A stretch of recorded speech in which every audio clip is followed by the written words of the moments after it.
I was walking home one night and was the victim of a random act of violence.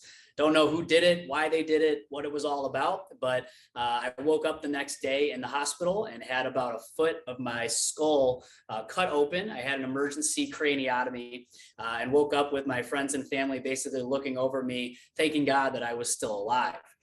From there, I was in the ICU for about 3 days before they moved to an intense rehab center called Shirley Ryan. And I was there for about 10 days doing some very, very intense rehab where they were still making sure that everything was functioning properly in my head and in my body.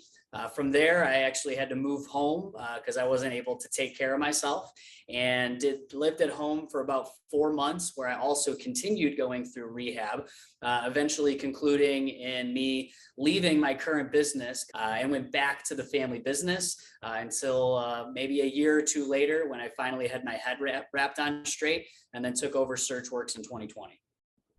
So here I am. I'm trying to prove myself that I'm back, and I'm mentally able, and I can do everything that I used to do. And boom, we get hit down with the pandemic. It's February of 2020. I'm having trouble making sales. I'm having trouble just getting revenue into the business. And then luckily, once the pandemic kind of subsided and 2021 rolled around, we had our best year ever, and I had my best year ever. And I came out with a vengeance, and we did an incredible job. We did immense revenue. I had more placements than I've ever done in my entire life.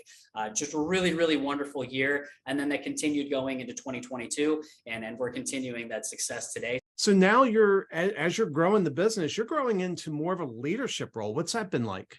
I've become a much more empathetic person towards other people because of the experience, because of that empathy, as opposed to being mad at the world, or mad at the process, or mad at the business, or mad at any one individual. I look at it much more from how can I help solve this problem?